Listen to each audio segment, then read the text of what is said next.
You're good. Okay, thank you. Welcome everyone, to our regular meeting of the Affordable Housing Advisory Committee. We're fabulous at giving advice.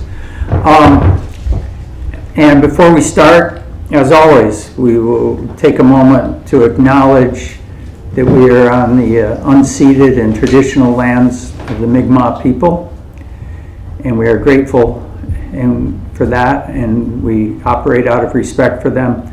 And also we'll have a moment of silence for the growing numbers of unmarked graves that are being found on the residential school properties around the country.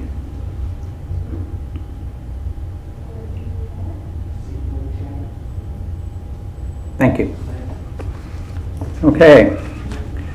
The second part of our agenda, the second point, is declarations of conflict of interest. Does anybody come into property? No? No changes? Okay, no conflicts, good. Approval of the agenda. The agenda is relatively weak in terms of it's not very packed for sure. But we'll look for consensus approval of the agenda. Before we quite get to approval, does anyone have any other business that we'll slap in at the end? No? Very good. Okay. And are we okay with the agenda as written? Yeah. Yes. Great. That's very gratifying considering it took me about 28 seconds. So that's good. And we appreciate Ellen's work in making it look good. Okay, approval of minutes. This one will require a motion from somebody who was actually here. Are there any modifications or changes that need to happen?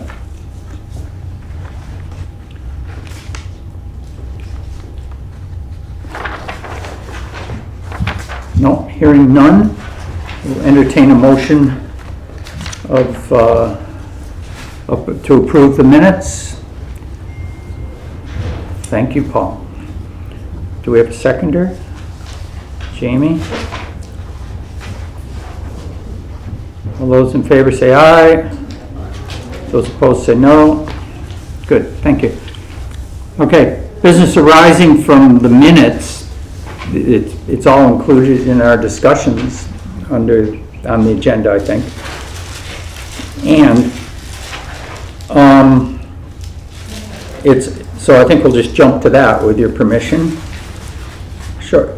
Then the discussions are all about short-term rentals, reactions to the November 9th public meeting, the bylaw process timeline, and next actions for us, where we want to go. Perhaps we'll jump to the timeline and what's going to happen. We'll try to make sure that Alex has a big sandwich in his mouth when we ask him the question. But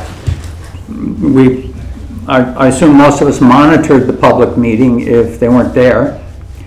And I know I was back and forth with a number of us via social media during the meeting and after particularly.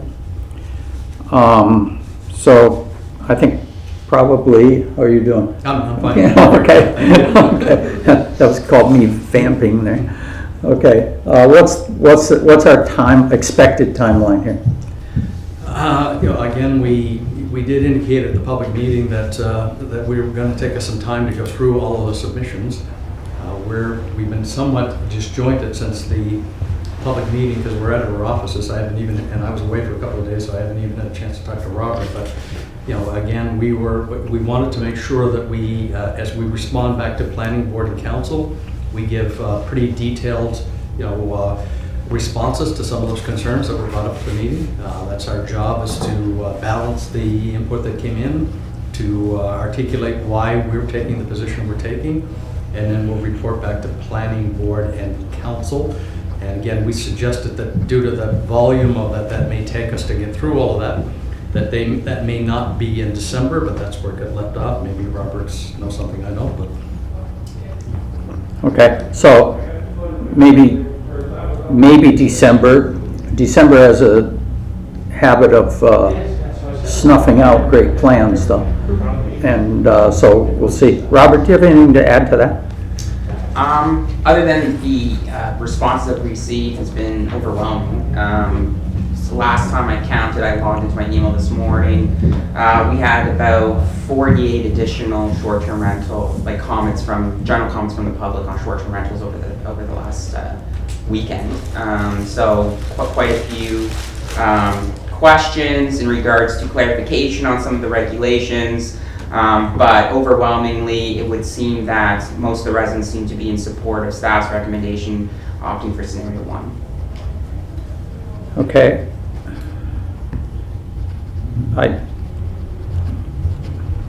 So we're not sure of timeline, but it's not going to be any minute. It wouldn't be any minute, and then the question, first council needs to articulate what they want to regulate, and then they will have to give direction to Robert and I as to, okay, then bring in, there's a couple of enabling bylaws that need to come along with that. But I don't like to speak for council because they can defer, they can do what they want, but we would like to, we now have some momentum on this. The public meeting generated some momentum. If we can, and again, it's just the timing of our office renovations isn't ideal, and we have training in the next room there for staff all this week. So, but again, we did telegraph that we may be behind that. But I think Robert and I are ready to go when we've been able to discern through the information and be able to report reasonably back to council and again answer those questions. A lot of those, they were very in-depth questions at the meeting. That wasn't the place to answer them. So we will try to do that in our supplementary planning report, going back planning board and council. But I would, staff would like to be back no later than the January meeting of council and planning board. And if sooner, that would be even better. But let's give ourselves some wiggle room to make sure that we don't want to rush this thing, and then in the interest of doing that, not clarify some of these issues that came up at the public meeting. Great. What's the process after staff takes, just to review, what's that process after staff takes that to council? So we loop back to the planning board. Some of them, and a good number of them were in attendance at the meeting, so they would have been at the same meeting you were at. So they will, they'll make a recommendation to council. They'll either support the proposal from staff. They can ask staff all kinds of questions, and they can agree to somehow amend that in some kind of capacity based upon, I don't know, what they either heard at the public meeting. But council needs a recommendation from the planning board in either December or January, and then council will make the final determination on how they wish to proceed with it. Okay, so if I can listen while I'm taking notes here. The staff recommendation following the public input and collating the public input and everything goes to planning board. Right, yeah. Planning board then either with a recommendation. Right. With a recommendation. And then planning board either supports the recommendation Right. or requests a change. Right. And then it goes, once they're happy with whatever it is, it goes to council for a decision. One week later. Mm-hmm. So it's very quick. It's the planning board and council go through this process once a month and every month. So everything that flows from planning board is in council in a week later, the following Monday, and they will make determinations. Okay. Can I ask a question just around the public meeting? I was aware that I did see some of the social media following. Were there any specific themes or groups of individuals that were had some particular concerns from your perspective? Or? I think there were a number of questions of the STR operators that, in regard to data, how we collate data. I mean, Robert and I have been working on this. We feel that we're on very solid ground with everything that was asked. It's just a matter of these STR operators may not know to the extent that we're able to monitor STR activity in the city. We've been doing this for 2 years. The province is now, the recent amendments that were made to the Tourism Act to deal with STRs, they're now using the tool we've been using for 2 years. So our data is much more accurate than it is at the province. And I think, and again, Robert was at the meeting as well, I think there's a disconnect between what the STR operators are hearing the province says for people who are licensed operators and who are operating within the city. And we know there's a lot of non-conformance. There are a lot of people that are operating STRs in the city that are not properly licensed by the province. But that issue we should all be on the same page in the future, as they're using the same tool we are. So they'll also be aware of who doesn't have a license, who has a license, and who doesn't have a license. So we'll be able to clarify why to these STR operators where we're getting our information. I think that's a big lack of understanding from the STR operators, but we can clarify that. Is there anything else, Robert, that you feel that there was a misunderstanding or? Yeah, it appears that, like, obviously one of the requests from the operators was how many tourist accommodation approvals did our department issue since, I guess, the question was 2006. So I do have the Excel spreadsheet that contains all our permit information for the last 15 years. So I can just quickly go through that, do a quick word search on tourist accommodations and see how many we have issued. I know personally, speaking for myself, that I know that I've issued probably between 10 and 15 permits for tourist accommodations for tourist home with an Airbnb within the last couple of years. So I do know that we have been issuing. And part of that process is where I get validation from taxation that it's their primary residence. Because as you know, when you register for your taxes, you have to list, and if you have multiple properties, you have to list your primary address and then any secondary properties you have. So we have been utilizing that method for the last little while. So we have only been issuing under the existing regulations for tourist homes, which is basically single detached dwelling only and primary residence. But I will find more of that data sets and respond back in time. So somewhat higher than 0 as was claimed? Correct. Yeah. Okay, great. Welcome, Robin. Sorry, I was running late on a job. It's okay, we're happy to have you finish jobs. Okay, so where we are in the agenda, Rob, is we're at the discussion part, and we're talking about the public meeting, and just talking about timeline. Okay. And the chair has bravely stepped in to take minutes. So Oh, that's awesome. not really in English or anything like that. Oh, the public meeting sure was something. If you can decipher runes in The Hobbit, you may be able to decipher this, but you're definitely getting it. Okay. In light of this is a really good time, then I think the chair would entertain a motion in light of the attacks on the planning staff, which I assume is Robert and Alex, a motion of support and gratitude for their professionalism and competence in this area. So if someone would like to move that. I'll move it. Okay, Robin. Do we have a seconder? Paul? Okay, let's talk about that. That was nuts. I was kind of scared for you. Like, I had secondhand anxiety. I was watching the live stream and I was like, whoa. You handled it really well though. Like, I knew you would as soon as you started talking. But that the most wild public meeting I've ever seen. You ever heard? In person, it was the calmest one I've been to. Yeah. Hardly anybody turned around and went like that. Nobody did, which is kind of a normal thing at public meetings. Well, did quite well. yeah, but if you're listening online, those are horrible attacks, really, unfounded and everything. And what this motion does is, or what it says, is we're grateful from the beginning of this whole episode, having the foresight to have the technology that can scrape that data, having good data, having better data than anybody else. We actually know what's happening rather than wildly guessing, even though there is a bit of guess there. But just from that process right up until now, we're very grateful. And that's like solid professional competence and everything. And the reports that you've written, I think I mentioned before, it looks like the stuff, the papers that people would turn into me, that would be a high grade, for sure. So, any more discussion on that motion? All those in favor, say aye. Opposed? Carried, good, okay.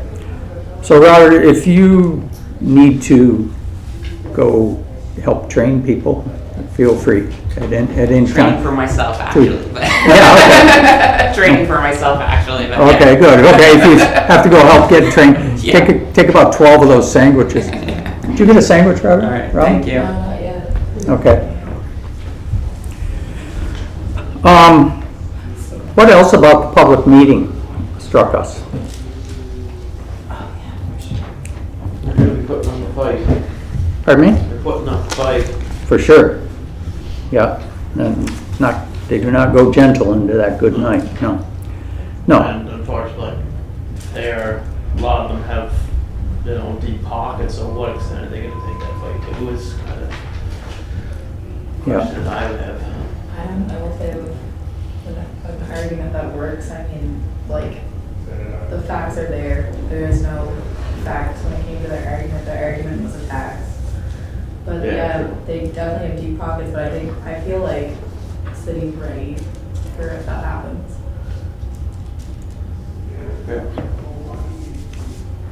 There was some support for the hotel industry and that type of thing, but really the growth of Airbnb is, in my opinion, must have been a drag on the profit, so to speak, of the hotel industry in PKI. And, this is actually going to support that industry in the future if this change comes in with regulating short-term rentals. So there was some discussion of that, but I think it's really important for the future of the province that, you have regulated accommodations, and it supports more local jobs at the same time. Totally. Careers are in that industry. If you have 400 short-term rentals, and it's managed by a single person or whatever, for each one or whatever, they're just the owners, it's not really that, there's not all that many jobs created by that. Yeah, to add to that too, a lot of the jobs that have to do with like upkeeping short-term rentals is precarious employment. It's minimum wage employment. There's no benefits. It's contract work kind of thing. Part-time jobs. Like it's not a solid job that's being created. Whereas if you're working at a hotel, it's a lot more secure. and I thought the comment about you don't have to deal with hotel staff was an unbelievable cheap shot. It was. I love dealing with hotel staff. They're the nicest people you'll ever meet. It's part of the experience of a hotel. Yeah, and the jobs that are created with short-term rentals, that's great. The cleaners and the landscapers, that kind of stuff, wonderful. But those are summer jobs. Exactly. Hotel jobs are more than that. Yeah. I was just in awe of the comment from Italy that we have cleaned up the neighborhoods I hated that. and Yeah. we have changed the slums, and I was just Yeah.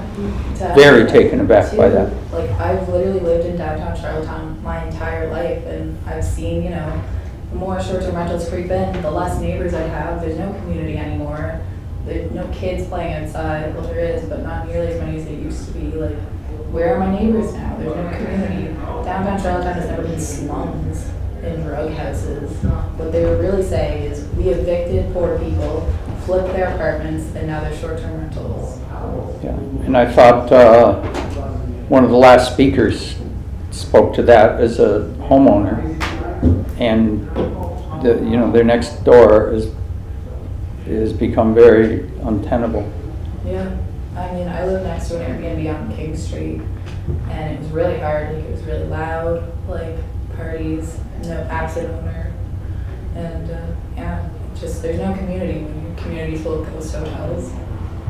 Yeah, if you have a different car in the driveway every 3 days, that, I thought that comment was telling.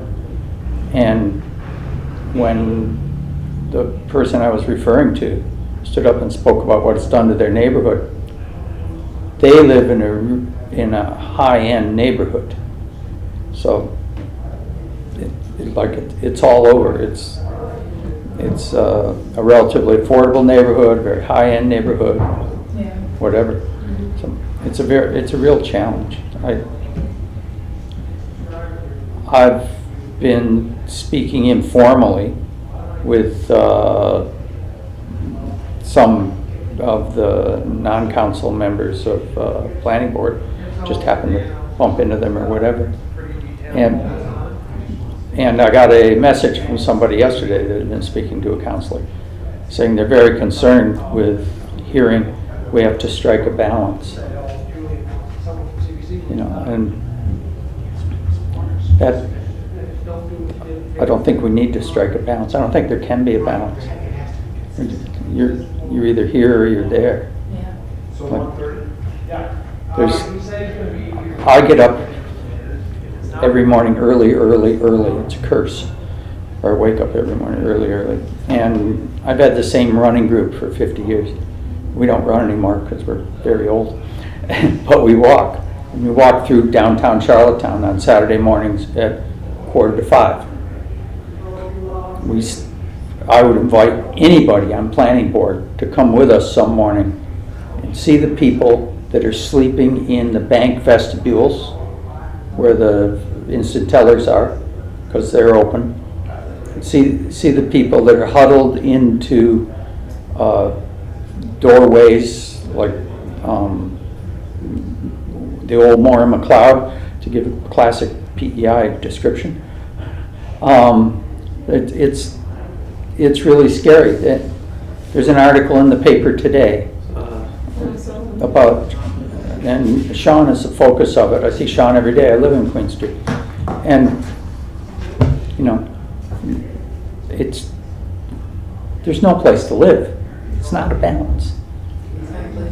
There's no, like exactly what you're saying. It comes to literally making people homeless and taking up, like, hoarding housing, which should be a human right, just for the name of a few people to make a few millions. You're right, there's no balance. It's either we house people or we don't care about people. I thought the comment from a short-term rental owner who is a friend of mine, I have a lot of respect for, that his throwaway comment at one point was, nobody's making money hand over fist. Well, we have reports that say that people are making money hand over fist. Maybe his hands and fists are different than mine, but people are making money. Okay, it's great to make money. And if they were forced to divest their properties that they don't live in and either sell it or convert it to a long-term rental, they're still going to make money. The housing price went up 27% last year in PEI. You're going to make money from that house no matter how much you put into it. If you want to convert it to long-term rentals, those rents are going to be high for those properties. You're going to make money. Nobody's going to lose money. When I see comments that I'm very much against people having to sell their homes, I go, what? That's what you don't have to sell. You have to sell where you don't live. Who said the only people who need 7 homes are people who have 7 families? Somebody did. And, then you're right into bigamy or something like that. But 7 families, better not have them in the same town. More comments. I'm tired of talking.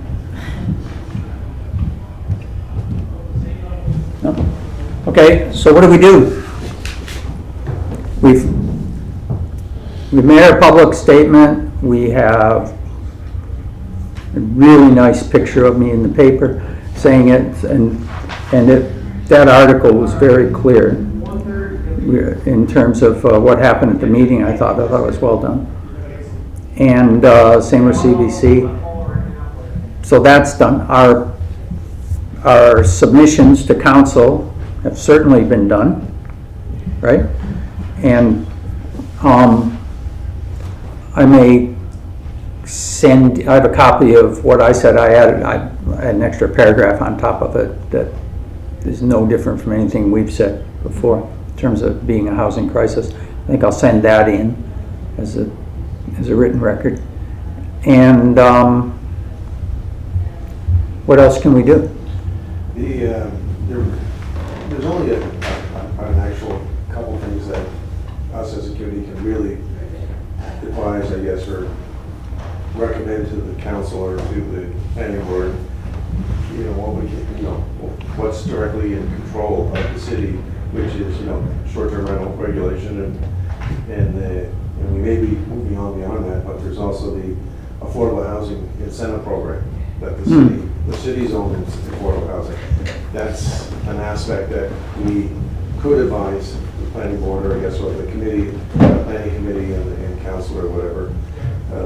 That's one thing. I realized they just redid this not very long ago, probably 3 or 4 months ago, but that doesn't mean that we can't take a look at it and see if there's any gaps that we can see, and that could occupy some time.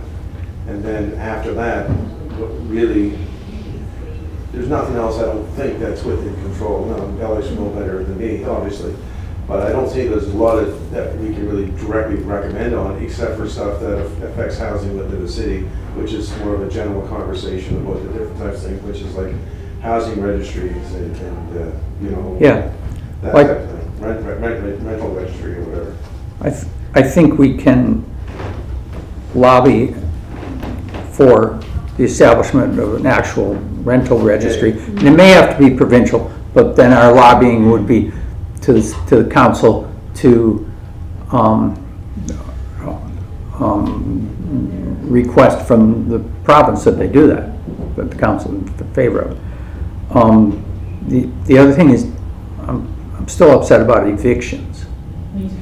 Like I realize that's a provincial item, but once again, that we would advise, perhaps, if we'll talk about it more in detail, advise our council to, where we send our advice, to forward that concern on to the province in an official capacity rather than people whining in the paper or whining on a live stream like I'm doing now. That's another area for sure. And there will be other things come up. And this short-term rental one is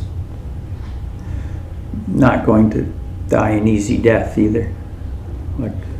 So just on the short-term rental, everything that you've alluded to, you've got a much broader mandate than just dealing with STR. Sure. But again, you folks, you have to participate, as we mentioned before, just like everyone else. You have to have your comments. I think it's November 19th, isn't it? All the commentary has to be in by the 19th. So if this board would like their commentary in, whether you individually or as a group, that's up to you folks. But that's the way that you input into that process, like everyone else. And then that issue's over with. And which next area of you'd like to take on, that's between yourselves. Yeah,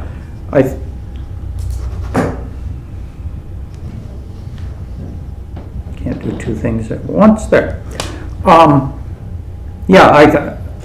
I think we should encourage each other to make our own feelings known, and particularly to talk to our council person. As you say, you're a member of this group, and I'm speaking as just a citizen.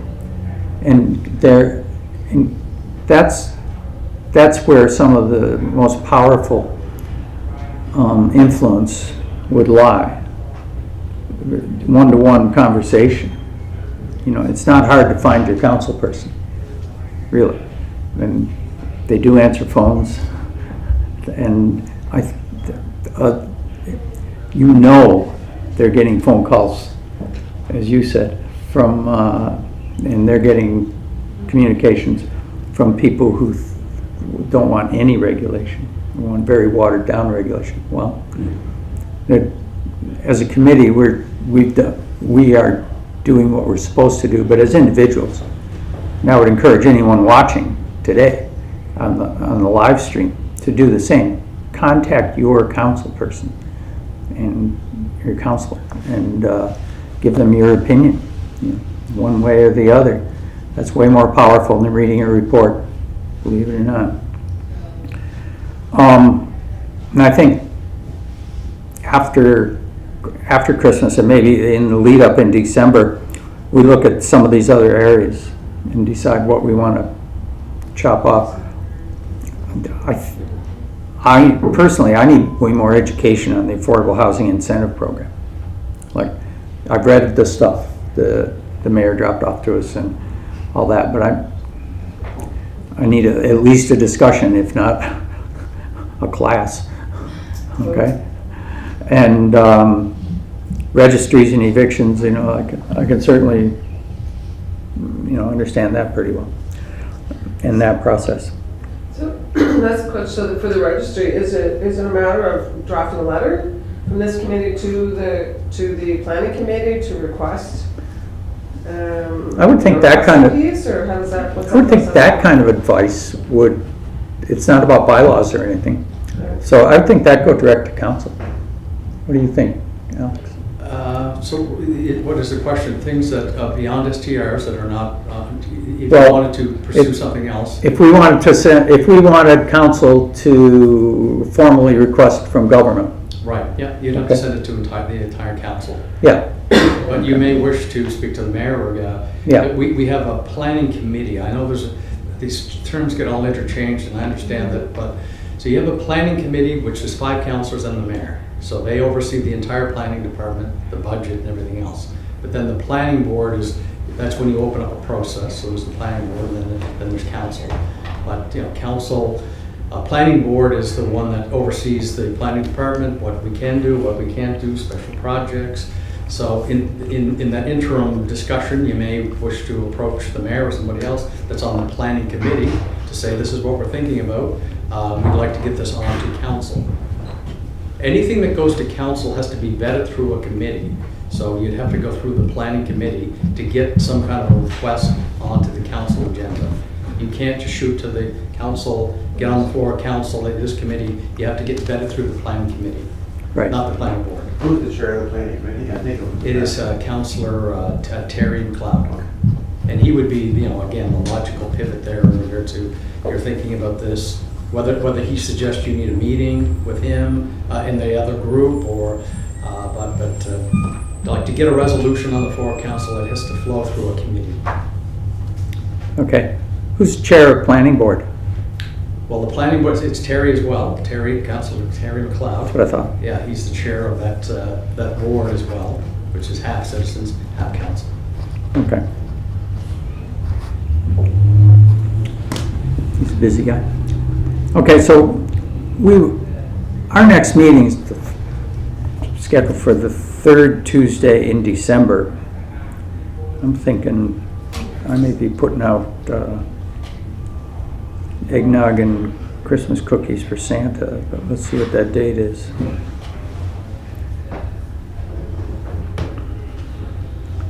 Be the 21st.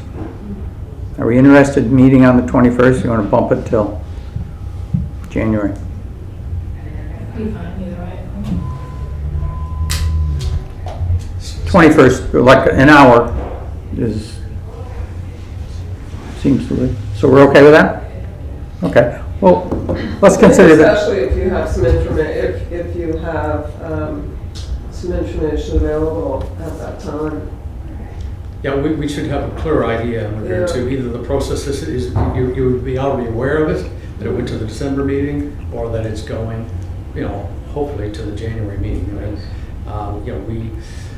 We just there is a lot of work that needs to be done. That this is facilitated the process correctly. So we'll just make sure that happens.